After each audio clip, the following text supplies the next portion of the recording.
Contemporain de Louis XIV, Pierre Dompérignon arrive ici à l'abbaye d'Auvillers en 1668.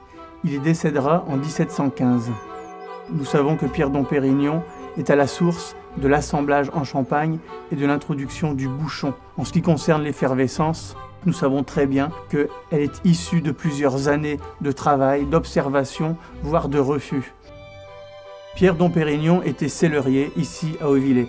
Cellerier, c'est-à-dire qu'il avait en charge à la fois la conduite de la vigne, mais également la vinification. À l'époque, le champagne est encore sec. Lorsqu'il arrive ici, c'est un vin sec et tranquille. Il n'y a pas de mousse. Lorsque la mousse apparaît, c'est-à-dire lorsque le vin pétule, c'est l'œuvre du diable. Étant donné que ce sont les moines qui élaborent le vin, à partir du moment où ils ne peuvent pas donner un sens à cette mousse qui apparaît, c'est évident que c'est l'œuvre du diable. On sait très bien que les moines, pendant des années, ont refusé cette mousse plutôt que de vouloir la guider. Pierre Dompérignon a commencé son travail d'abord par une sélection de cépages et ensuite une sélection pour les assemblages du vin. Ce sont dans ses relations avec les moines ibériques, ceux qui venaient d'Espagne et du Portugal, qui vont lui donner l'idée d'introduire à la place d'une goupille de bois qu'on entourait avec du chanvre, d'y introduire du liège. Lorsque Pierre Dompérignon utilise ce cône de liège pour fermer des bouteilles ventrues qui elles-mêmes ne sont pas tout à fait bien élaborées, il remarque que le vin peut conserver sa pétillance. Mais cette pétillance, comment apparaît-elle?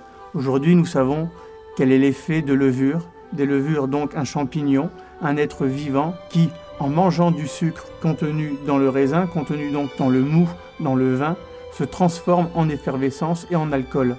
Aujourd'hui, nous le savons grâce à des travaux qui, plus de 200 ans après l'œuvre de Dompérignon, vont être rendus publics par Pasteur.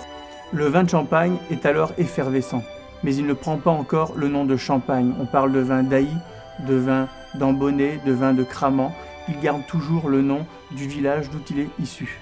Lorsque Pierre Dompérignon meurt en 1715, l'industrie du champagne effervescente n'est pas encore présente en Champagne. Elle va vraiment naître autour de 1750, même si les premières maisons apparaissent vers 1729.